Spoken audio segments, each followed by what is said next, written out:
Alrighty, good evening, everyone. My name is Ryan Volheis. I'm the Incubator Kitchen and Program Manager for the Downtown Market.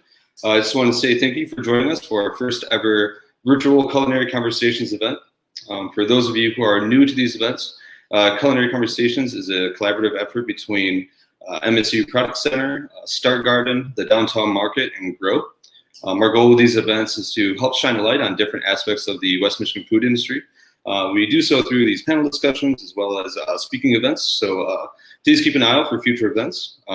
Tonight, we'll be discussing the effects of COVID-19 on Black-owned food businesses. We'll begin by having a panel discussion, followed by Q&A. If you would like to submit a question during the Q&A portion, please feel free to enter it in the comment section of the YouTube live stream. We do ask that you refrain from asking questions until the end of the event during the Q&A section. But for now, I'll turn things over to our moderator, Attah Obande, Director of Dream Fulfillment for SpringGR.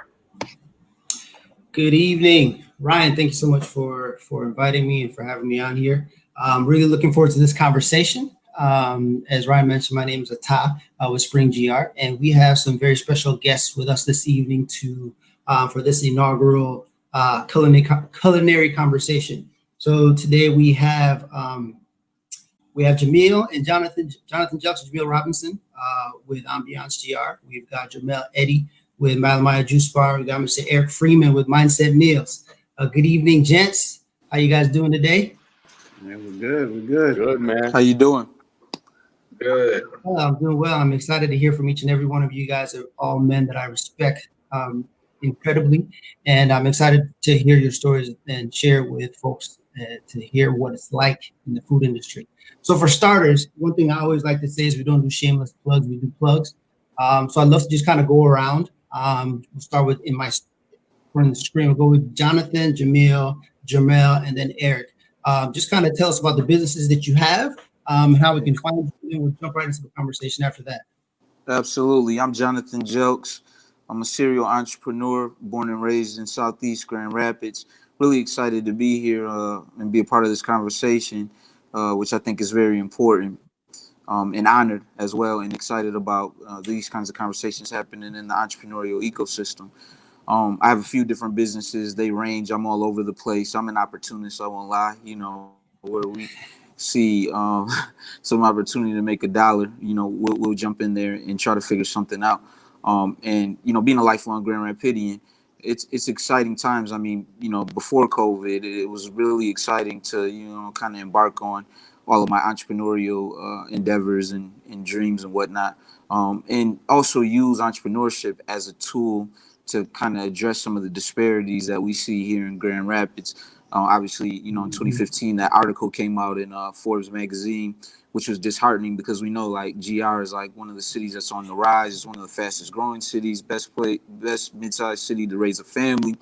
But Forbes also called us out for being the second worst city economically for African Americans. And so looking to utilize business to address some of these inequities, as well as just, you know, be responsible citizens who are investing back into the community that we know and love. So Ambiance, downtown Grand Rapids, and I'll let Jamiel talk about that a little bit more. Jamiel's here to talk about GRABB and Black businesses only. So I don't know if you want to continue and talk about that. Oh, yeah. Sure, yeah. So Ambiance GR, Kitchen and Lounge is our business downtown on Pearl in Ottawa. We're really excited. It's going to serve as a kitchen, you know, obviously a restaurant component there, a live entertainment venue, small live entertainment venue, and as a lounge, a great place where you can get, you know, your happy hour going and meet some really cool people. And we're really excited about definitely facilitating a lot of diversity in music and representation and the exchange of ideas in the core city. There aren't a lot of businesses in the core city that are minority owned, and we will be the only liquor licensed business in downtown Grand Rapids as an African American owner. So excited about it, but COVID has presented a lot of challenges. So, oh yeah, and we'll be diving into that as well. Thank you, sir.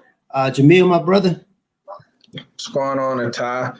Yeah, so I'm Jamiel Robinson, founder, CEO of Grand Rapids Area Black Businesses, which is an economic development and business development entity here in the city of Grand Rapids. We've been around about 8 years now. Been doing some really good work on being a catalyst for economic equity and inclusion. As Jonathan stated, we're the second worst city economically for African Americans.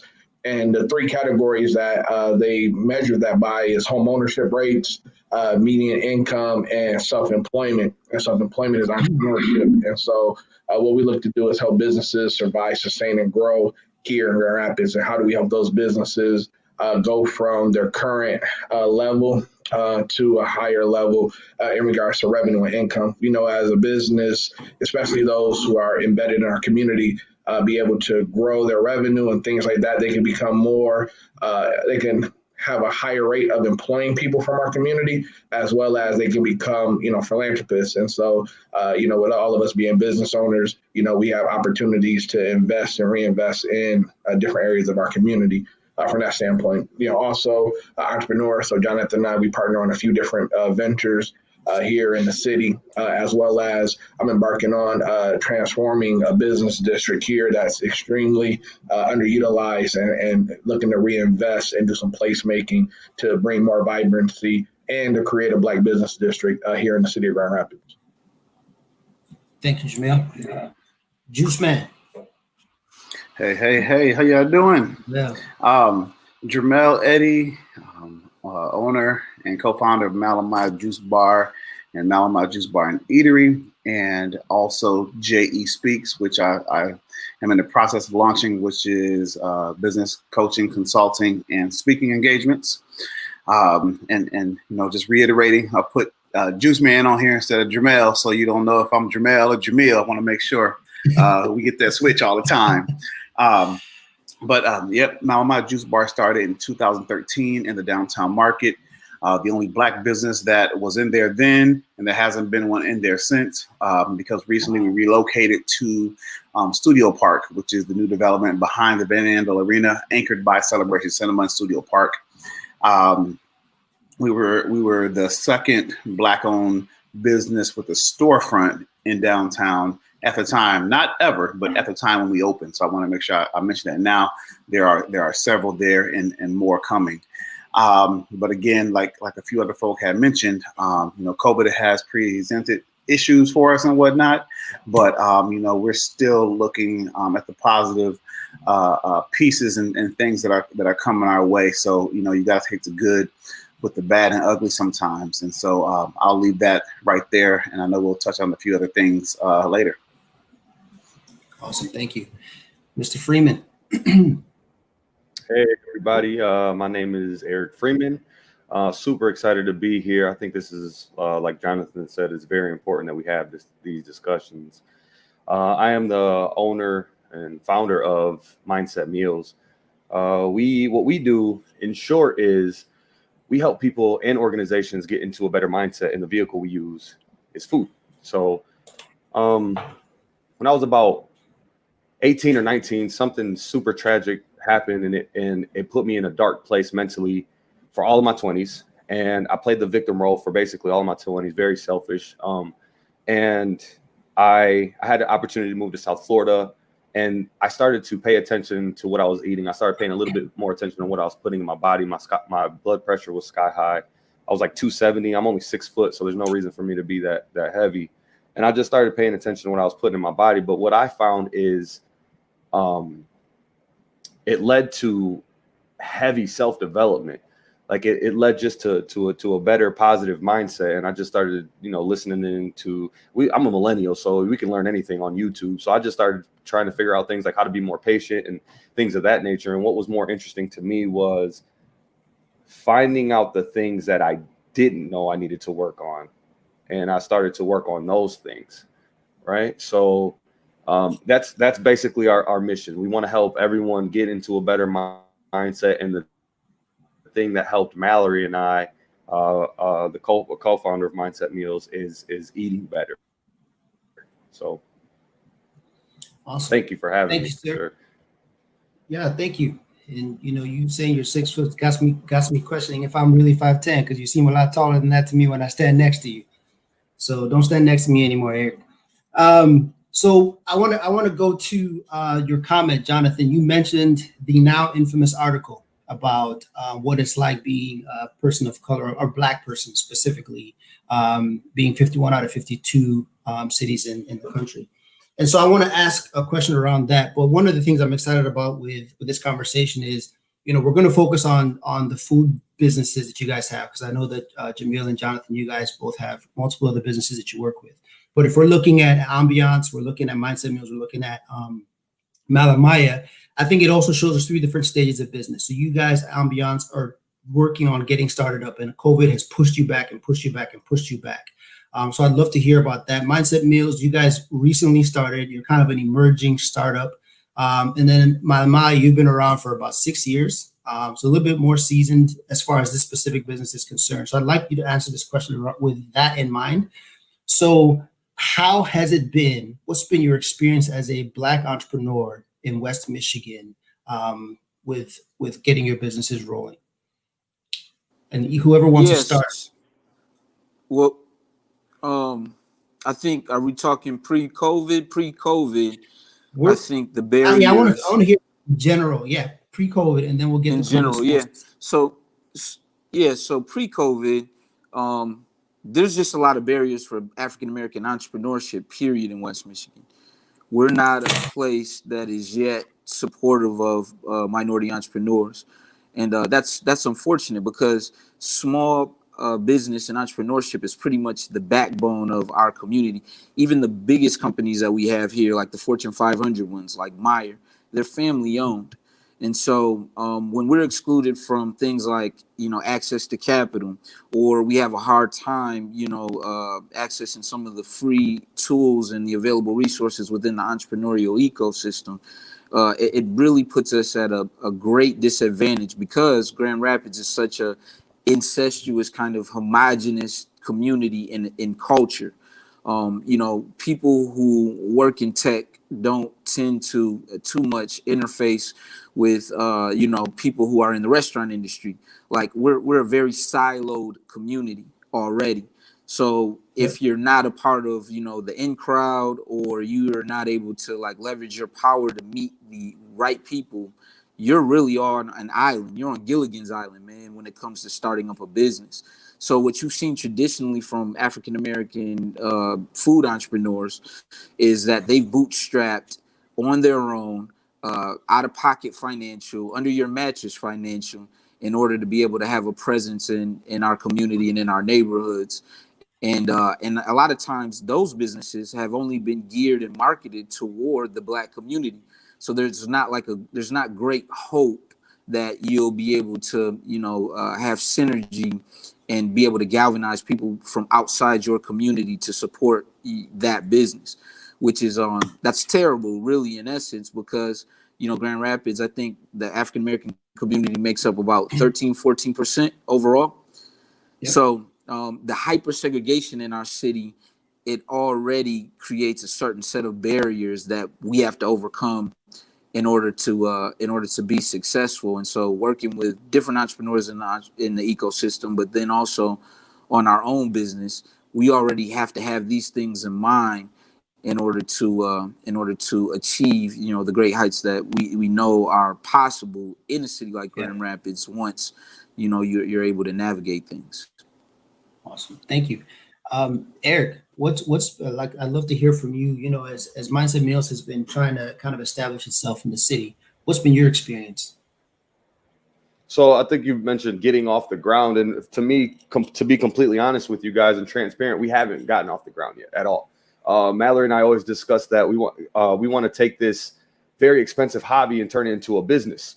That's basically where we are. So I feel like that I can speak for Mindset Meals, and for us, yes, I feel like there are 2 organizations that help us the most. Okay, flat out. I've reached to possibly Ken. Can you guys hear me? Okay. You broke up a little bit there, but Can you guys hear me okay? we can hear you now.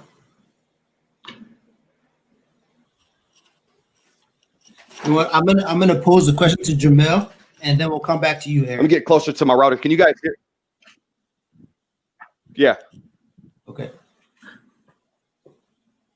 Juice Man, can you hear me? Whew. Yeah. So yeah, so you've been navigating these waters for almost 6 years now. What's been your experience as a Black-owned business? Almost 7 years. Almost 7 years. It's been an interesting journey because prior to starting a business, I feel like we, myself, and then when I say we, my wife and I, as a couple, we kind of, I guess, sown a lot of seeds in the community in terms of sowing a seed and then gaining social capital. And so I think that because of that, we have been able to trek through the mud.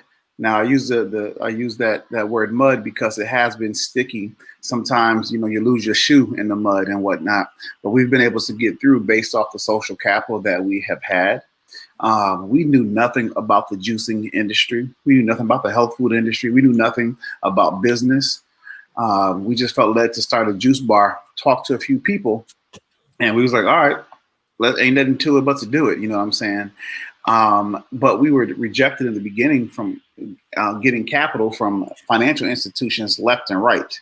You know, banks, credit unions. I mean, when you grow up with no money, and you know, when you grow up with your household and your relatives on food assistance and food stamps and whatnot, nobody has what the banks call family and friends money. What is that? I think it's less than $100,000. Don't you got some family and friends with that? You know, and so we were just like, hey, we're just going to do this thing. And so finally, one institution said yes.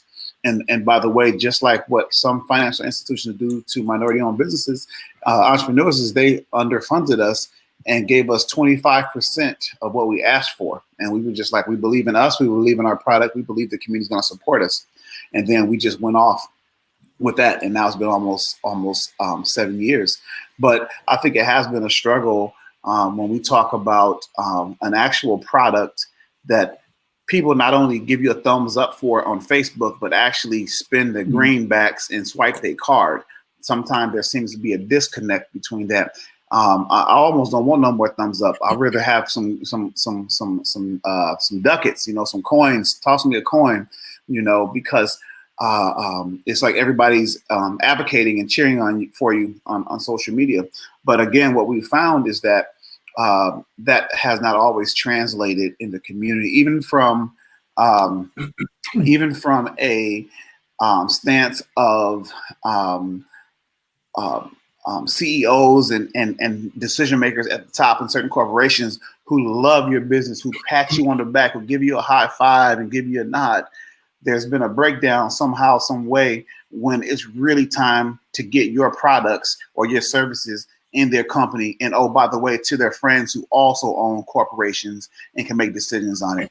It's almost like they're not, the conversation isn't it. It's like the cats who are with the Black Lives Matter signs, but then when it's time to ante up, as my pops would say, they ain't nowhere to be found. They at the crib give you the thumbs up on your social media. Thank you, Jamiel. We'll come back to you, Eric, to go back to your experience with Mindset Meals and kind of what it's been like for you trying to get things off the ground. Yeah. So like, I hope you guys can hear me okay. I got closer to the router here. So sorry about that. But yeah, so like I said, we're not off the ground yet, and we're trying to, and there's two organizations that help us the most. And without you guys, without them, there would be no Mindset Meals right now. And I think I'm just going to echo basically with what they just said is I don't know how many people I've had discussions with, meetings, and there's no access to capital for us. And to be very frank, it gets very frustrating when you put all this hustle in, all this grind, all this work, and sometimes there's no return. I know that's a part of entrepreneurship, and by the way, that's how my life went as well, and Mallory's life as well. So I think that's what our biggest asset is, that we don't have. Would you call it family money? We don't have aunts and uncles to give, and that's our biggest asset. But again, that's our biggest flaw as well. So I'm not here to complain. I'm just here to tell you our story, and basically that's what it is. Awesome. No, thank you. Thank you guys for those answers. Jamiel, I want to hear from you, but I also want to put a spin on the question for you a little bit. Is West Michigan a safe place for Black-owned businesses?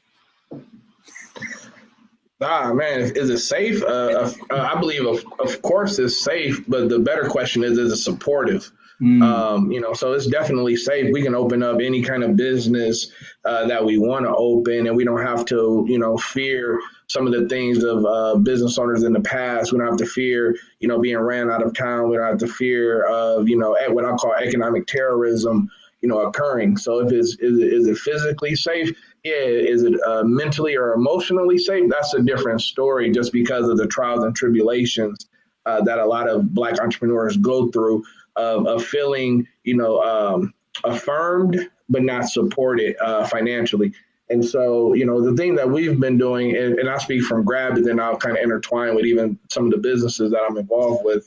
At GRABB, the whole reason why we started GRABB, I'm born and raised here in the city of Grand Rapids. I come from a family of business owners and property owners, and seeing what took place on Wealthy Street, for those who are familiar with Grand Rapids, pre-2000s, Wealthy Street was a predominantly Black business district. I grew up here, ride my bike down here, it was 80-some% Black businesses. And now if you look at it today, it's maybe 4 or 5 Black-owned businesses on the entire stretch of Wealthy, to the fact that I can count them on one hand now, and I can actually name them. It's even less property ownership, which is even more important, because if you own a property, no one can raise the lease rate on you. And so you're kind of locked in, and that gives you a little better opportunity to be supportive. So, with our work with GRABB, we've been supporting, Black businesses for the last nearly 8 years in a variety of ways, whether it's at the policy level, opening different companies and organizations, creating awareness, creating visibility, doing Buy Black campaigns, which we call our 30 days, $30, doing GRABB mobs. So in a lot of different ways to bring attention and bring resources too. So, one of the biggest things that I think when we don't have access to capital, then that's mean we need, an enormous customer base to be able to sustain and to scale and reinvest. Because I say the largest funder of startup businesses is MasterCard and Visa, which is horrible, capital, but that sometimes is the most accessible. So you can easily get a 24 interest, credit card, but that's just horrible. You're not making any money off of that. And so what we've done is we've been trying to create different access points. And so working with different non-traditional and traditional funders, but even, I speak to Ambiance, even, given our team, we had to go through what it seemed like a juggernaut of a process, to where it's just like, how many times you got to see the same document? Like, all right, cool. So it's just like, even when, what we feel is we assembled a really good team, it's still that system. And so we deal with systemic issues and institutional, which a financial institution is just the way in which they're regulated is not advantageous for startup businesses. Like banks, literally, like a VP of a bank once told this joke of, like, hey, if you need capital, we don't have it. If you don't need it, we want to give it to you. And so that's the position. So banks, are risk averse, to the 10th degree. And that's why we look to figure out ways in which we can get non-traditional capital from that standpoint. And so at GRABB, we just try and figure out how we can best support businesses when it comes to just awareness and visibility. Because I think building a customer base, to what, the Juice Man was talking about, those likes are cool, but how do you convert likes into cash?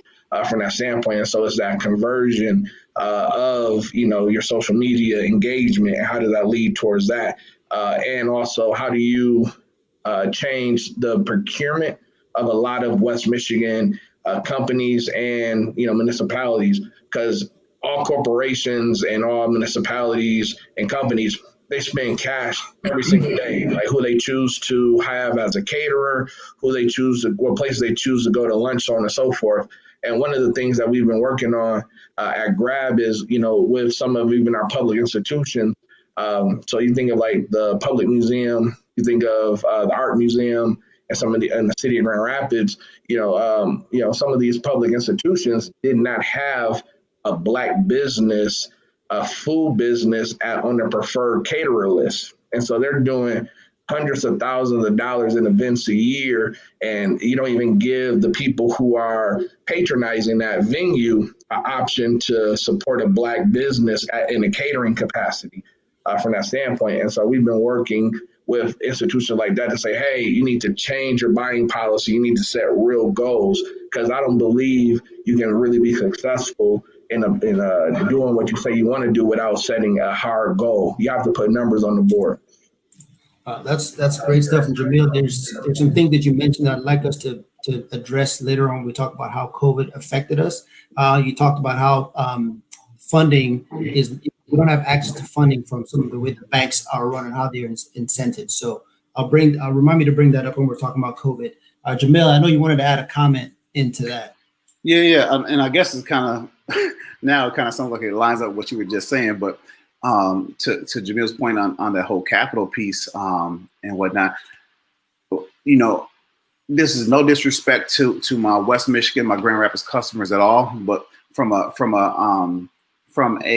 financial standpoint of giving money for my business to expand, most of my money has come from the east side of the state. When I'm talking about, pitch competitions or somebody dropping a check and whatnot, and writing the check with a few zeros after the decimal, after the comma, and after the decimal point, it's come from the east side of the state. It's come from Corktown and a few other agencies over there. Very little has come from West Michigan, and so I find myself on the highway, going east to pick up a check or whatever. And it's just kind of interesting. It just dawned on me that that's just so interesting. Now, I do have quite a few loyal customers here. I have people who have donated money out of their pocket, whatever they can do, just randomly too. So I definitely don't want to take away from that, because those things help as well. Thank you for that. So I'm gonna get us into talking about COVID here. So I'd love to hear from each of you guys just about how COVID has affected your plans. Obviously, Ambiance, you guys, it's affected you in a different way that it's affected Eric and Jermale. But I'd love to hear just real quick how COVID, we've talked about the different obstacles that we face, right? So there's the financial part, there's the bootstrapping piece, there's lack of information to be able to kind of get things going that you now have to navigate to be able to get businesses established, and then boom, COVID hits. So how has that affected things for you? Jonathan, I don't know if you want to jump us in. Yeah, well, and some of our other business ventures, COVID didn't affect us at all. We feel very fortunate and blessed to, have different revenue streams coming in. And I think, that's an important thing to remember when you're getting into this game. You don't want to bet, all your ducats on one venture and not have a contingency plan and have other ways to be able to take care of your business and feed your family. That can leave you extremely compromised. But I think that, COVID, put us in purgatory, man. This thing is serious. COVID is, the concept of natural selection. COVID is kind of unnatural selection as far as the businesses that are going to be able to survive or not. And with Ambiance, it really just slowed us up. We were coming into the completion phase of all of our construction. It's been a long process. The process took longer than we wanted from the beginning, because the building that our bar and lounge is in is over 100 years old. It's kind of ancient, and so there were so many different phases to getting to where we needed to go in a cost-effective fashion. And we have spent a pretty penny into bringing this bar into fruition. And so when you have all that momentum, and then obviously, if you know anything about the members of Team Ambiance, we're showmen. So we publicize everything, we market everything. It doesn't matter, you know, if somebody's coming in for a walkthrough or we have our plumber coming in and doing some work, we kind of like put that stuff on Front Street because we really wanted to walk the community through the journey of building something like this from the ground up. People are asking me every day, when are you opening? When are you opening? I'm like, guys, aren't you seeing that like all these restaurants are closing? Like restaurants are closing every day and we can only get in 50% of your capacity, whatever that is, and you have to maintain 6 feet of social distancing. So imagine what that does to your business performer, your business model. These are the things that we have to take into consideration. We have to adjust stuff with our HR, with our staff. We're not going to be hiring the same amount of people when we get open in the fall, unfortunately. And we were really excited to have a more robust staff because we're going to have so many different things going on, right? The nightlife component is going to look a little bit different than lunchtime and then the happy hour and when we have live bands. So there's just we had to really become the entrepreneurs that we aspire to be and like who we think we are when we're looking in the mirror in the morning, because it was challenge after challenge, whether it was us having to, pay rent, for a space that we don't have any revenue coming from, to, figuring out, hey, we have a 6-figure gap that we need to, alleviate, and what is going to be our working plan in order to address that. We lost some investors, which was fine because everybody, was dealing with, some uncertainty and some hardship. But when that happens, right, then Jamiel, myself, Jamal, Lacey, AJ, Will, we have to step up, and figure out how to meet our metrics, how to make sure that, contractors are taken care of, that our construction team over there honor, we meet our obligations to them. And we've been able to do that. So like we went from the position of coming in, being high on the horse, high on the hog, on the mountaintop, seeing what we're going to do, how we're going to impose our will in the downtown Grand Rapids, to being in defense mode and making sure, that all our T's are crossed, our I's are dotted. However, I'll say this, had we been open, we would have been in a much more compromised situation. We would have had a whole bunch of inventory from Cisco, and we would have had liquor and things that we paid for that, in the foreseeable future, we would not have been able to sell. And we would have had to make some really tough calls as far as like letting staff go and getting them to unemployment as soon as possible. And some of our friends and our neighbors in the small business community, they're not coming back from these things. So I guess I consider our team extremely fortunate to be in the position where we're in, where we just had to kind of, hey, take a deep breath, not panic. And Jameel's good for this. He's good for not feeling pressure and feeling anxiety. Some members of our team are like, hey, what's going on? And Jameel's always the one like, we got this, it's going to work out. But yeah, no, there was definitely periods of never was there a period where we were going to walk away from this project that we've been working on so hard and that we've invested, well over, man, we've invested a pretty penny into Ambiance. So we're never going to walk away from the project. It just became a thing where we had to put our thinking cap on and become problem solvers and say, how do we break this down and make it approachable? And then we just have been working it from there. Yeah, and then I also add, given our position, we're actually operating a business, but we're not operational. And so we're in a gray area to where we benefited from not being open. But at the same time, when we talk about the relief that's been available for COVID, the grants after grants, the loans after loans, we don't qualify because have we been expensing a pretty penny since last year? Yeah, we have. But are we open? So we're operating, but we're not, operational. And so we're falling into a gray area.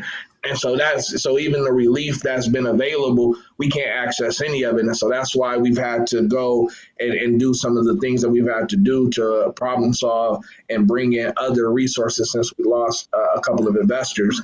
But with our Motu Viget Spirits company, that's doing relatively well. We did have a big deal that was supposed to occur in April that has gotten pushed back until kind of right now. And so we were supposed to be able to really make a giant leap forward with that company. And so Motu Viget Spirits is a wine and spirits company. We have a champagne out, and we also have our Obande vodka. out. And so we were supposed to be able to do some really great things that we weren't able to at that time. So a lot of our stuff has been delayed, but Motu has definitely, held us down and done the thing that we anticipated. Awesome. Thank you. Eric, you want to jump in and share just kind of how COVID has caused you guys to pivot? Yeah, so although we've been building the foundation for the last 2.5 years, we just launched in November, right? So November happened. Obviously, we didn't have that many sales. December was here. January, we were okay. February was our absolute best month, by far, our absolute best month. And then March happened and COVID hit.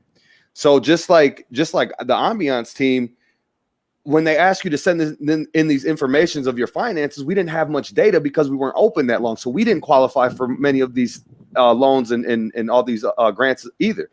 So and another thing that happened was restaurants have jumped into our market because now they're a meal delivery system, right? Now they're delivering meals. So now we had to be a little bit more aggressive on our sales tactics, but it's difficult when you're competing with a restaurant that's been open for years and you're just starting off. So yeah, we definitely had a pivot. But I will say one thing that never crossed our mind was giving up. I just thought about that while you guys were talking. I actually look up to all you guys on here. And we never gave up either. We never had a discussion about, hey, since COVID's here, we should give up, because that could have been a real easy out, but we never did that. We just kept hustling, kept grinding, and here we are. Thank you. Jermale, you have any comments you want to add to that, or? Yeah. First, let me just say, as I look at the screen here, I want to give honor to and recognize the Black female food beverage entrepreneurs out there. I know we don't have any represented here on the panel, but I see you. We see you. Thank you for your hustle and all the work that you all do. So let me say that first off. Also, for us, man, it has been rough for us. We made a sizable investment. 2020 was supposed to be our year to just kill a game, kick some butt, take some names and whatnot. So we left the downtown market, moved to a studio park in December, and basically when COVID hit, we're out there selling the exact same items we had at the downtown market for 3 times the amount of overhead, but bringing in that amount of money. And we're over 30% down from downtown market numbers, not down from studio park numbers. That's astronomical. So I want to say this too. Just imagine if you gave up everything and moved your family to a tropical island to start a fishing boat business and a boat rental business, and then the ocean dried up. Right. The ocean dried up. That's what COVID did. COVID made the ocean dry up. And so if that happens, you got to think about, what am I going to do with all these boats? So then you start saying, I'm going to be creative. I'm going to pivot in this way. I'm going to turn these boats into a boat museum. I'm going to turn these boats into boat hotels. I'm going to turn them into boat nightclubs, whatever it is you got to do. And then at some point when that water does come back, and it will come back, when it does come back, you'll be in a position because you still have your brand. You have still built your brand. People know you, recognize you. You're out there doing your thing. You're still employing people. And then you also got folk who are looking from the sidelines and cheering. They're doing what they can do to support you. But then you got folk who are far away up in the trees that's just like, arms folded, like, yeah, we're going to watch this cat fail because ain't no water out there. But, all of us on this call, we're here right now doing the shifts and saying, how can we do these things? How can we still make a business out of something that may not be performing in the way that we thought to? Because, fellas, the water is coming back. We just got to be right here patient and wait and build. Nothing should sneak up on us. You know what I'm saying? And this time right now, there should be nothing that will sneak up on you. So we have to pivot to having curbside pickup. I'm doing deliveries myself. We're using FedEx to do deliveries. And then we started really, really hitting it hard on how do we get our juices in production to be at retail stores. And right now, as of yesterday, on my birthday, we were at Bridge Street Market, and we had 6 juices left on the shelf today when I checked. And so we're out there going to refill that. But we're still working on some stuff to extend our shelf life so that we can go to the moon and back with our juices. Awesome. We see you, Mallory, representing for the women. She said she's here in spirit. So thank you guys, man. I mean, that's big stuff right there. I mean, you guys talk about all the barriers that you've had to overcome, but still there is no quit in any of you, you know, with the experience of Ambiance and not being able to kind of partake in some of this relief funding that's out there. Eric, with all the restaurants jumping into your pool to say, hey, we want some of this. And then Jermale, you know, having to just move into a space. And then now you got to figure out, what am I going to do with all these boats when there's no water? But you've been able to kind of pivot and kind of navigate things. One thing that Jamiel brought up earlier was the funding piece and how banks are incented in a way that doesn't allow funds to trickle down as well or easily to Black-owned businesses. I was recently sent an article, actually probably about 3 days ago, about the PPP loans that were sent out for businesses. And one of the things in that article, it talked about how banks were incented in a way that allowed them to not really pay attention to some of the smaller businesses. So I wanted to hear from some of you. I know that Jamiel and Jonathan, you guys did not get funding for Ambiance. However, you do have other businesses. So I'd love to hear, as it relates to COVID, what kind of funding, what was it like getting funding, relief funding for your businesses to kind of keep you going? If you could start with the food businesses, and then if you have a comment about some of the non-food businesses, please add them. All right, Eric, you want to start us off with this one? Yeah, we really did. Oh, are you starting jokes? Okay, I can. Yeah. So for Ambiance, we haven't received any relief at all, and so we just have to. So the one thing that I always encourage is build relationships before you need them, which is also known as social capital. And so we've had a huge. We just pretty much just hit the ground, going through our Rolodex, going through our contact list, whatever you want to call it in today's, society, and just going through, because we're involved in a lot of different things. We've had private equity, folks and VCs and all these other people kind of reach out to us from that standpoint, and which is a great thing. But everything always comes with a cost, from that standpoint. And so, the one thing is capital and money is out there, but it's how do you access that? And we've always had, historically in the African-American community, always had a difficult time accessing capital.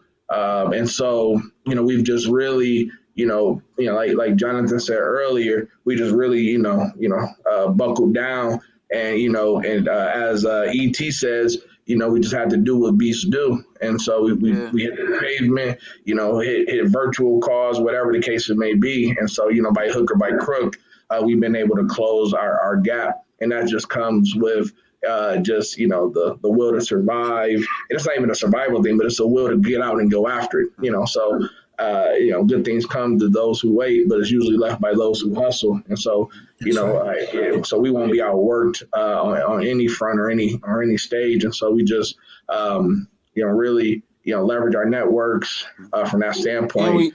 And we had to come out. We just had to come out of pocket too. Like we have to pull. There's no escaping the fact that we had to pour resources in from what we make, other places into the project, more than what we liked in certain cases, in some months, more than what we were comfortable with.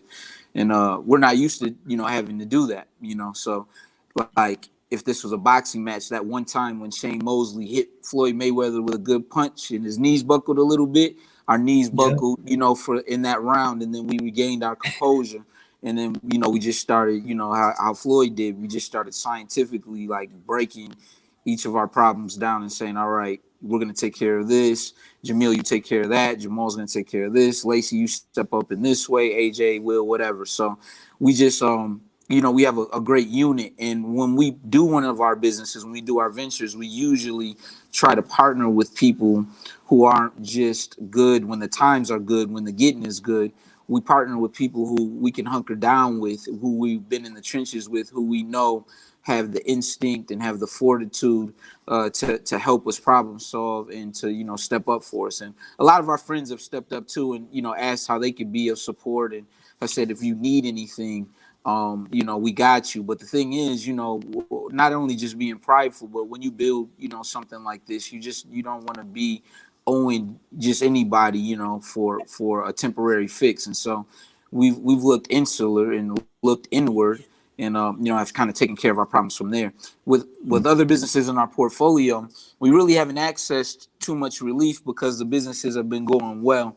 And that's just, man, we're lucky because there's been so many people that have been adversely affected. But the other ventures that we haven't needed to, you know, go out and get relief funding. And, you know, you got to take a principled stand. I mean, I think in some ways we could have went out and kind of padded the pockets and created a little bit more of a cushion, you know, because, you know, that helps. But if you don't really, you know, you don't really need it, you know, it's also okay, you know what I mean, to pass up those resources. I don't advise that. Usually the capitalist in me says go get everything that you can possibly get, especially in a city like West Michigan.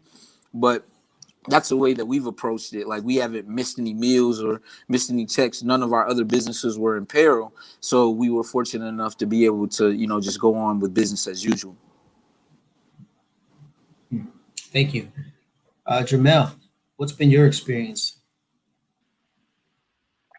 When it comes to the money out there, first of all, I hate asking for money, and COVID in a lot of ways got people begging for money. You know, I grew up doing whatever I needed to do to pay for whatever I needed to pay for. I didn't even like want to ask my parents for money. You know, part of me, kind of like I think what Jonathan was saying in a way, part of me back in the day was kind of like, I want to say that I was able to do this, right? And so I don't want to call that prideful. I want to say confident. I want to be confident in myself, you know what I'm saying, to get over that hump.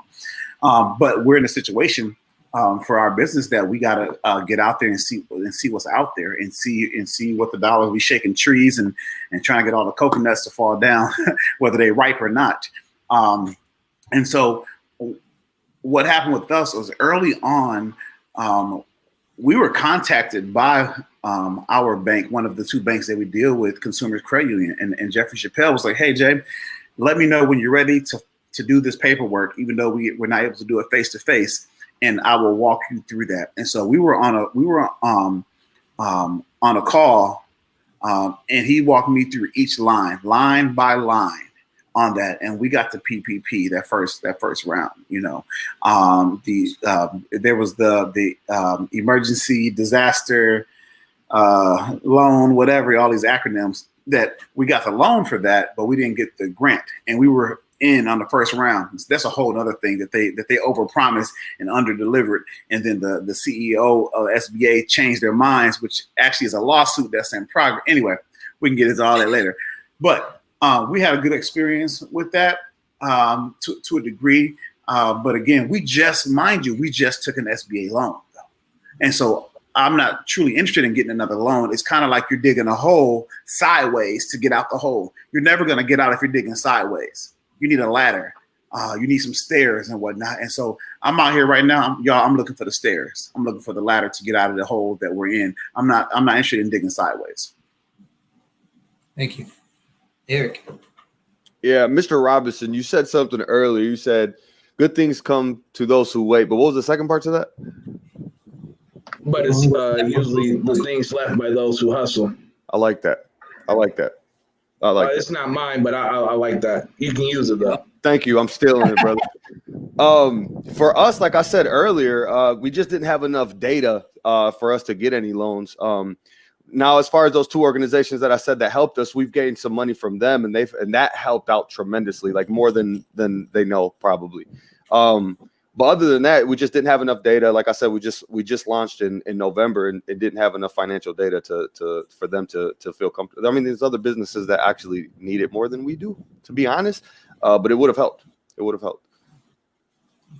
Awesome. No, thank you. You guys, there's a lot of things that you mentioned in there that I think are important to note. You know, I think really one thing that really stood out to me is the importance of social capital to getting financial capital.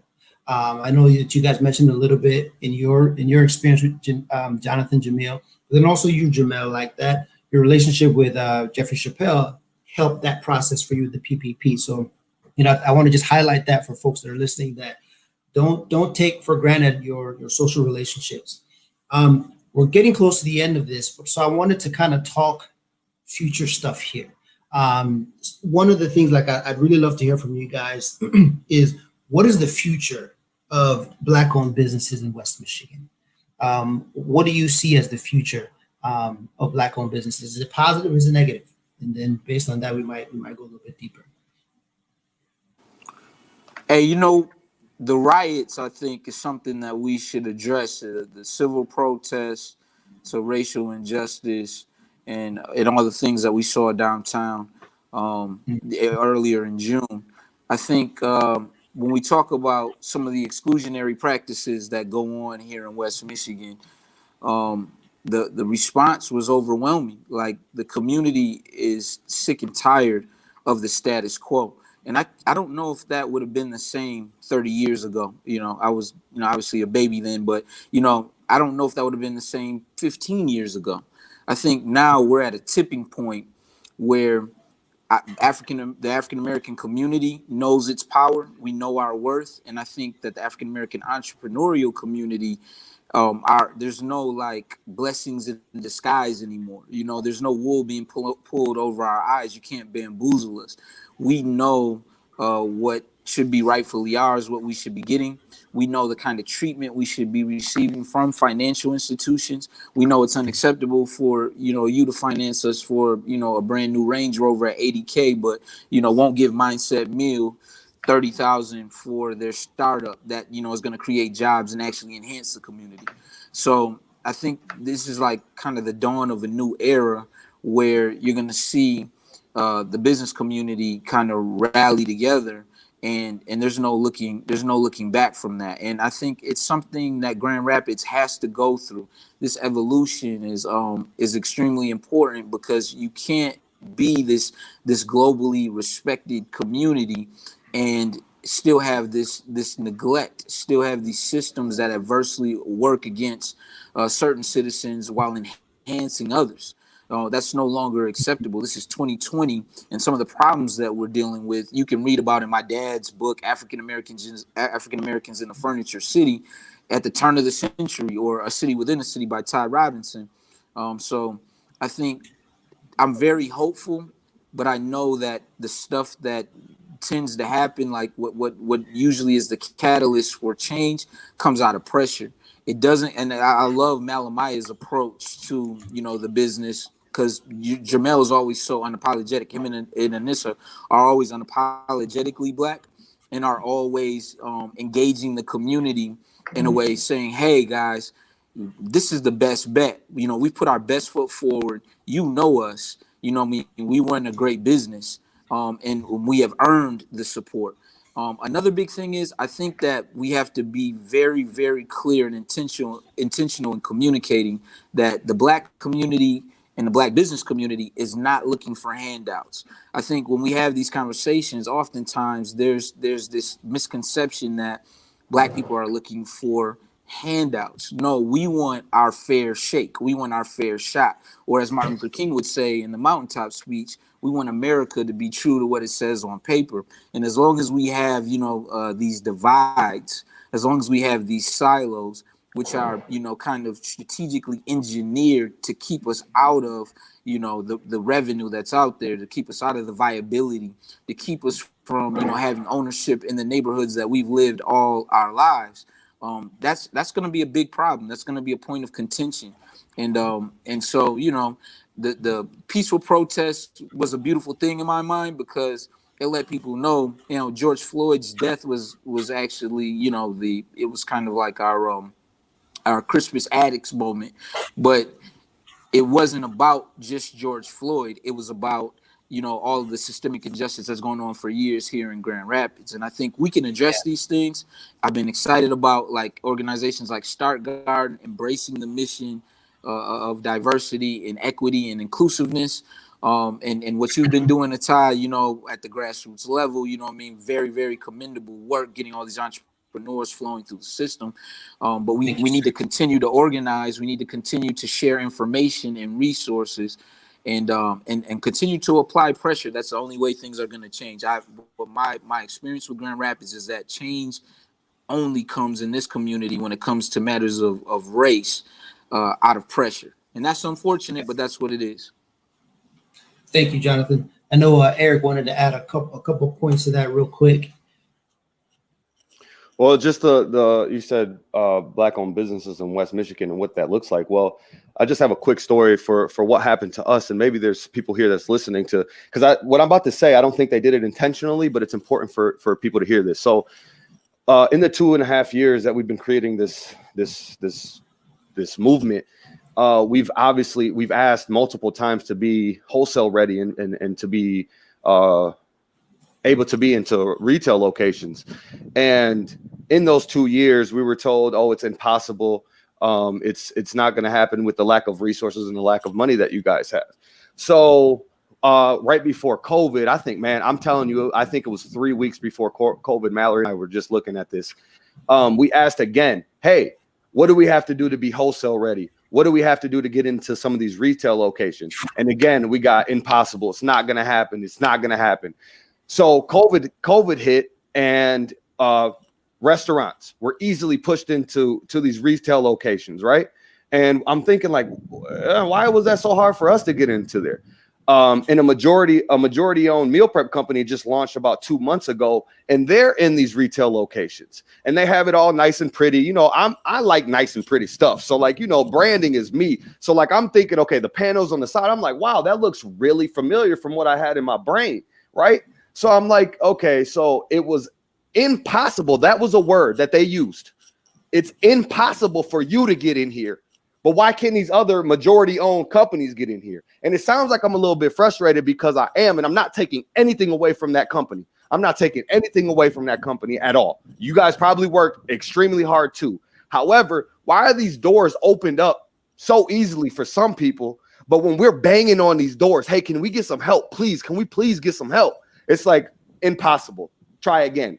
And I don't think they did it intentionally, but what happens is, like I said, I talked to many people, high-level people, and I take in, I learn from these people. But when you sit with people that don't look like you, of course they're going to allow other people that they feel more comfortable in my opinion. That's the situation. That's an experience I had with Mindset Meals. That's for me and Mallory. And I think it's important. I think it's important that people know that. I completely agree with you. I mean, I think these are some of the systemic things that we see that add to the uphill climb that a lot of Black entrepreneurs have to face. And I think it continues to speak to the resilience that you guys have shown with the businesses that you guys are running and are growing. But it's a reality. One of the other things, like, I'd love to bring up, and, you know, I'm going to post a question here for anybody that wants to speak on it, but I'm going to add a comment with that. So the question is, with the Black Lives Matter movement, how can area food businesses capitalize, like Black Restaurant Week, Drive-Through Street Food Festival? So how can Black restaurants capitalize on this? And I want to make a comment to this, partly because I've been approached by a lot of businesses, food businesses and others, about how what it's been like for businesses during this climate. So I'll give an example. When we have, when we're celebrating Juneteenth, sales go up, right? When it was like, hey, let's support Black businesses, sales go up. But one of the things I'm hearing from a lot of Black businesses, it is not sustained. So I'd love for you guys to address that question with that in mind, with your experience in how that's been like for you. Does that question make sense? It makes perfect sense. I'll jump in on it first. If we talk about how to capitalize, I think a lot of the things have already been occurring. I think we're just now, as a Black food community, reaching the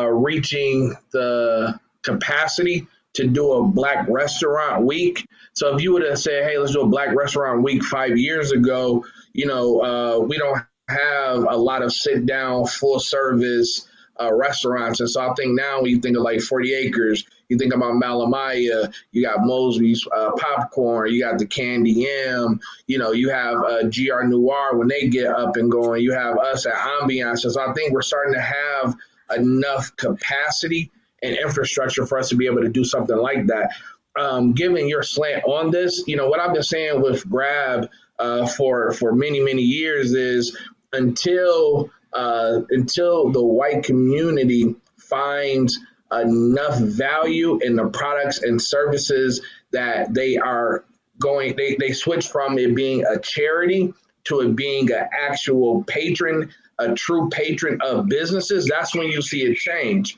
If you're just saying, oh, it's Juneteenth, let me do something. Oh, is until you come across products and services that you value at the same level, you come across those cultural products, those services, and those things like that, and it goes from being a charity. But I've seen it to where I'll be in a place when we're doing our 30 days, $30, and somebody will come in and be like, oh, I saw this thing, and then I'm just here for this event, and then they never come back as customers. And, you know, that provides a temporary boost, but that doesn't help in the overall scheme of things. So you have to find value. They have to find value. Those outside of our community have to find value in the products and services and the businesses and begin to spend those dollars, not from a charity set. Like you come in there, you look around like, I really don't like anything here, but here's $5 for whatever trinket or whatever thing. And cool, they go on social media and they have that feel good moment. They supported the movement, things like that. Customers it has to be a more sustained, you know, base like that. And so that's why we talked about finding businesses where you value their service or their product or both. Thank you, Jamiel. Jermale, I'd love to hear from you, because I know, you know, especially from that stance of how things change when all of a sudden there's a rise in saying, hey, let's go support Black businesses. And then when that tide comes down, how does it affect Malamiah Juice Bar? I think it affects us by, you know, the surge. It is great. You get excited. You start seeing sales increase. You start increasing hours. You hire somebody. You get a huge inventory. You know, we buying like 5,000 bottles because it's jumping. And then all of a sudden, people forget. The country forgot all of a sudden the commitments that they made on social media to buy Black after about 2 weeks.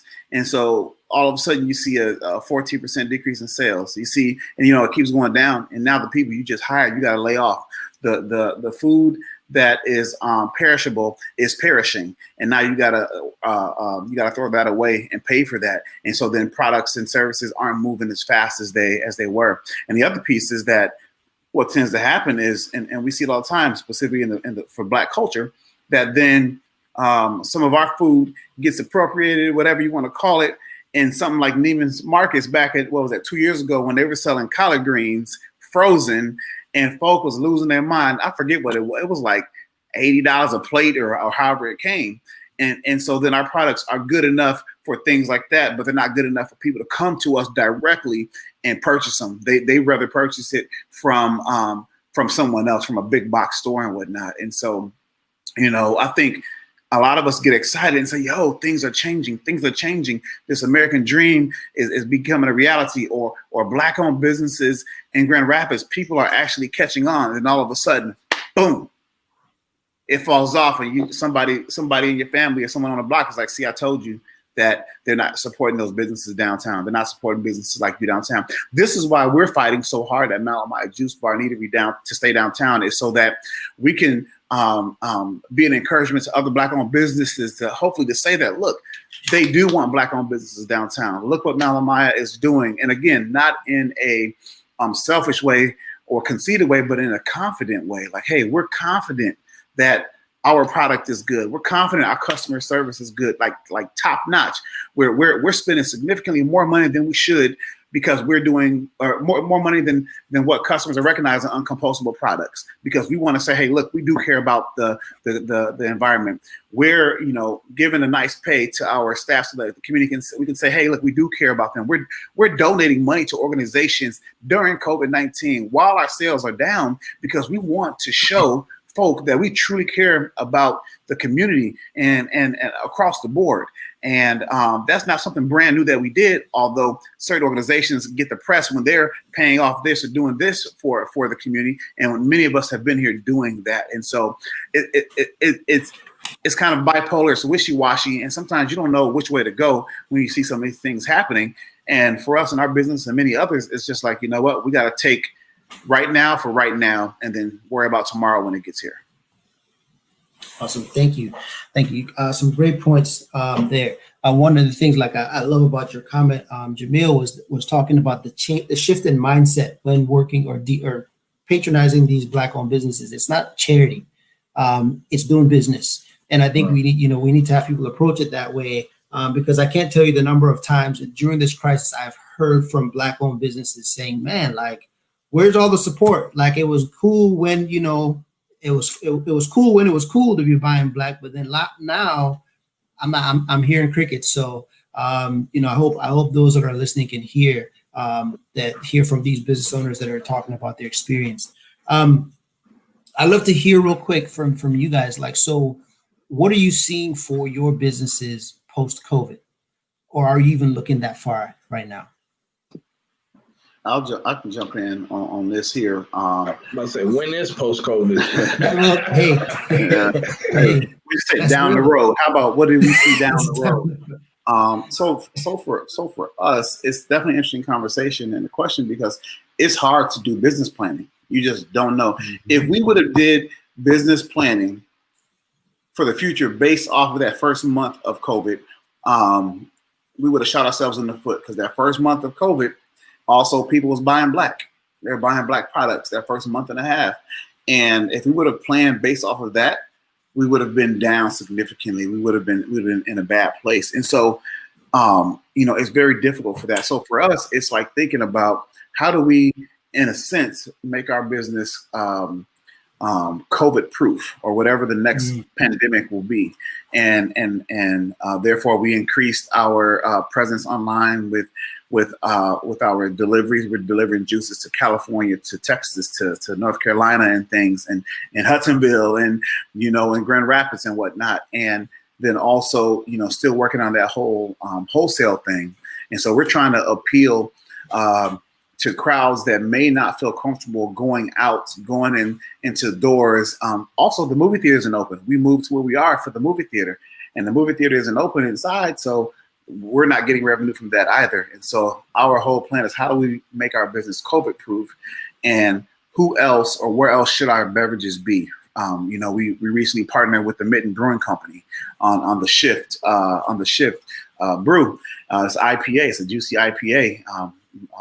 The money's going to the NAACP's educational programs, but we have to think in those terms. And I firmly believe that out there, and I've said this many times, that in order for business to survive this thing, they're going to have to think new. They might have to merge or converge with other businesses or organizations, either permanently or for a period of time. Two businesses might need to share one space or whatever it may be in order to make ends meet. But also, let me say this, that some of us are out here watering and fertilizing things that are already dead. Okay, things that they're dead. And COVID-19 might be a good time and a good opportunity for you to slide on out of that dead thing. You can't bring something back to life. It's already dead. And so that's one piece that we got to think about now. It is painful when you start something from scratch and then, you're told or you need to shut it down. I know, Pride, we closed the second location in Granville, and Pride was all over that. But Pride will get you broke and make you go crazy. That's right. I like that. I might put that on the shirt. Pride to get you broke. And so, the biggest thing that I see, I say during COVID and post-COVID is, we have to be adaptable, and we have to be agile as entrepreneurs. A lot of times, that pride, will make you not change course because you're saying like, no, I'm going to stay steadfast. That's right. It's just right around the corner, and that corner never comes.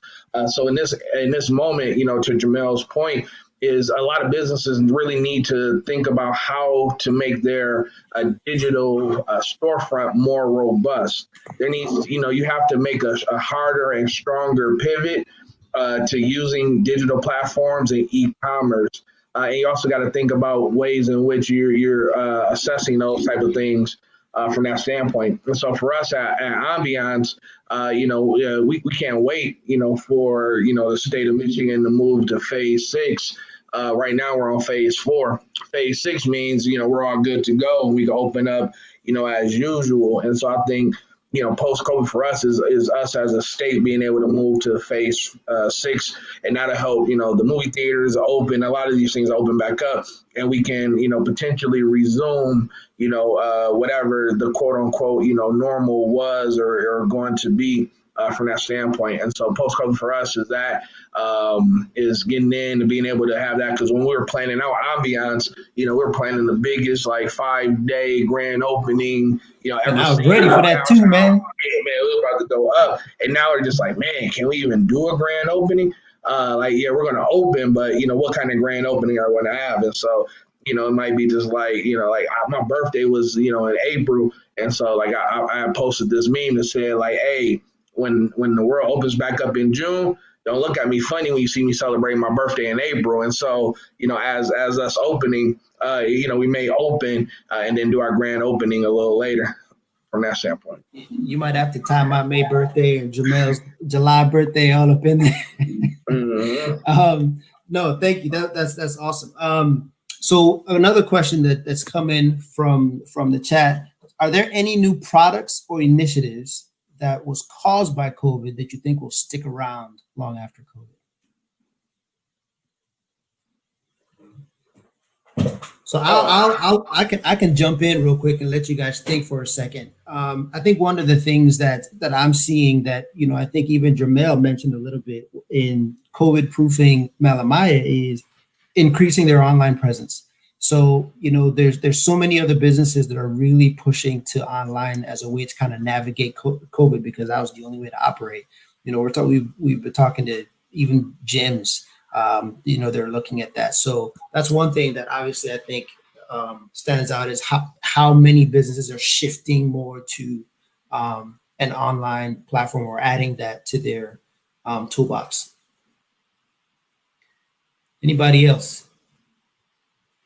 I was gonna say I agree with that. The online thing, but also the delivery. So we instantly as a country created another form of instant gratification by doing curbside pickup or same day deliveries, and it's going to be hard for businesses to let that go. But it's also going to be hard for businesses to operate as normal, how normal was, and operate with curbside pickup in terms of keeping track of the orders that's coming in. But I don't think businesses who are going to still be around with the whole COVID deal in the future, I believe will have made it that far, especially food beverage businesses, based off of a lot of the new things, the cocktails to go, and the food beverage deliveries, and how dare us take that away after those customers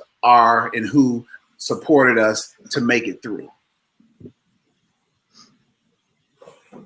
Yeah, that's Ambiance. We're totally in favor for cocktails to go, but drink responsibly. I think a lot of the new products, will be how to go handless. I think we're going to see way more people, even when the all clear is given, still have a certain level of PPE on them, so I think you're going to see those continue to wear masks, and you're going to see people, really get even more customizable masks and things like that. So I don't think masks are going anywhere now. I know a lot of other countries, across the globe, that's kind of, what they've been doing, for decades, to wear a mask in public. One, if they're not feeling well, and two, if they're getting on to a lot of public spaces, they put on masks anyway. So I don't think that's going anywhere. Initiatives, I agree with Jamiel, the curbside. That's going to be huge, especially for those businesses that didn't offer curbside. So it's like one of those things when you offer a new service, your customers are just going to expect that. Now they're not going to understand like, no, that was just for us to get past these last 6 months. They're going to say, well, I want curbside all the time. And I also think businesses being able to do that also maximize on their profit level anyway. So you're not paying for DoorDash, you're not paying for Uber and things like that, because at one point in time, that was the go-to. So everybody was doing Uber Eats or DoorDash or, all the other, 3 or 4, delivery services, which ate into restaurants' profit, or they had to charge you more. A $25 entree ended up being like $40, and some people were willing to pay that. Some people weren't. And so I think this also has put more control and ownership over those things back in the business's hands. And so it puts more money back in there and helps them on those margins as well. Awesome. Thank you. So did you have a comment there? Oh, no. So I'm going to ask one more question as we kind of wrap things up here. And I'd like to hear from each of you on this one. But just keep your responses to like 2 minutes or a minute. For all the I can't promise anything. I'll try. So. Hey, I'll just cut you off because I got that power, right? So for all the Black entrepreneurs out there, what message or advice do you have? Go ahead, Eric. I would say keep grinding, keep hustling. Don't be surprised, right? When your immediate circle and your family don't support you in any way. Don't be surprised. Continue to gain knowledge. I found out that when I stopped gaining knowledge, I stopped building myself. Mindset Meals stops. I'm telling you guys, it's insane. And when you gain that knowledge, make sure you pass that knowledge down to people who want to help themselves and other people around them. And yeah, you passed the test. You didn't get cut off. Thank you, sir. Who wants to go next? Thank you. I got you. I'll do that. Some of the things come to mind, but I would say one of the main things is I would encourage folk to get themselves a sounding board. Two individuals or a group of people who aren't directly connected to the business. So I don't know maybe it's okay to have one be one of your investors if it's something like that, but otherwise someone that's not connected that you can bounce ideas off, but someone who you can complain to, somebody who won't always agree with you. You don't need the extra pats on the back and the thumbs up and whatnot. You need somebody that's gonna keep it real with you. Sometimes we make some stupid mistakes and got some dumb ideas, right? But at other times, they're fire, they're dynamic. And so you have to have that individual or that group of people around you and try to get it as diverse from thought processes as possible. And then the other piece I want to say is to don't hoard information. Don't hoard information. If you got something that can help someone else out, share, or somebody might be looking for an accountant. You got a bomb accountant, go ahead and share that name and try to get them connected. So let's not be selfish with the information, because we didn't always have access to it. And none of us on here are bootstrappers. We're standing on shoulders, earlobes, ankles of people who came before us. And we're standing on some of those shoulders of people who are still here today. Awesome. Before we jump to Jamiel and Jonathan, I just want to give folks an opportunity for a plug. So if you're an entrepreneur that's listening, if you got a food business, feel free to drop it in the chat so that those that are watching can see it. Go ahead, Jamiel. I echo what Eric says. Research and just constantly improving your knowledge base as an entrepreneur is extremely important. That in network, sometimes your network is way more valuable than somebody cutting you a check for $5,000 or $10,000 from that standpoint. And so we have to build networks. But we also have to do the research and things like that.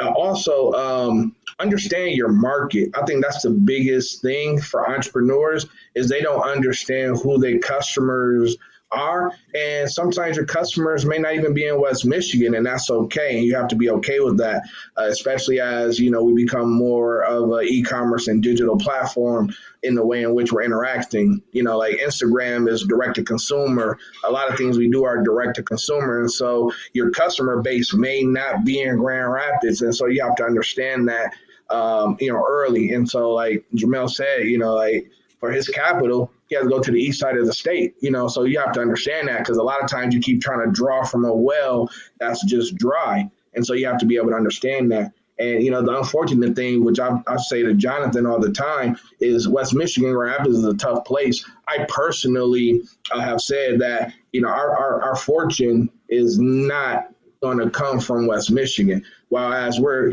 successful and we do a lot of things, if we're only thinking about super local when we're looking at our products, we have to look, we have to be national, we have to be global, just given the systemic racism and the barriers that exist here. Those same barriers may not exist in other places when you look at bigger metropolitan areas. And so, build a company and build a portfolio that allows for you to, not only grow locally here in Grand Rapids and West Michigan, but you always have to be figuring out where is that next, well to tap into. And so a lot of times we're just focused here. Getting back to Eric's point, I tell the entrepreneurs that I work with that, your friends and family are only good for maybe 1 to 2 purchases. Like we're just being, and that's their support. And so don't be mad at your family. Don't be mad at your friends. Don't be mad at your church or whoever, your organization that you're involved in. They showed you that they were going to support you by making that first 1 to 2 purchases. And if you started a business based upon friends and family support, like you're going to face a lot of real rude awakenings. So, support has to come from without as much as it do within. Thank you, sir. Finally, Mr. Jelks. 2 minutes. These gentlemen said it all. Okay. These gentlemen said it all. I don't know what else to say, but I would encourage everybody, I guess, to stay vigilant is the word I would use. I would encourage everybody to constantly be in tune with technology, how it's changing the workforce, how it's changing businesses, and how your business is going to need to equip itself to be a tech company, whether it's a pandemic or not.